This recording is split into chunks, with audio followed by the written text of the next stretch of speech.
Je constate aujourd'hui, 2020, que nous allons avoir la prolongation du tramway jusqu'à la Porte Dauphine avec des échéances de livraison prévues fin 2023. C'était un projet qu'on avait acté dès le début de la mandature et qui était dans le programme de Madame Hidalgo dès 2014 et que je soutenais évidemment dans le 16e arrondissement. Le projet, c'était d'aller boucler le tramway des Maréchaux dans sa globalité.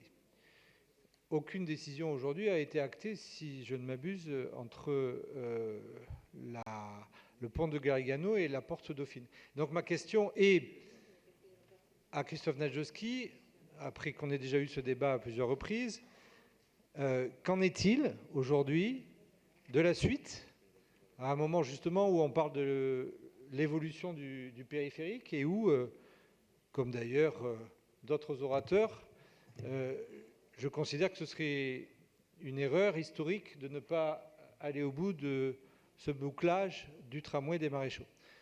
Alors on a souvent évoqué deux solutions, soit un tramway, soit un bus à haut niveau de service sur le dernier tronçon. Il semblerait que Île-de-France Mobilité soit plutôt sur l'option d'un bus à haut niveau de service. Je voulais savoir où on en est exactement dans ce projet et pourquoi avoir pris une position aussi timorée sur ce dernier tronçon, à la fois au niveau de la ville de Paris et au niveau de la région Île-de-France. Où est la responsabilité aujourd'hui, selon vous, de ne pas avoir fait le bouclage du tramway des Maréchaux? Je vous remercie de vos précisions. Pour ce qui est de ces délibérations, évidemment, elles viennent modifier quelque peu à la marge le projet pour lequel on a déjà discuté à plusieurs reprises et nous sommes favorables à ces évolutions qui sont autant de petites améliorations pour le tronçon Porte d'Asnières, Porte Dauphine. Merci.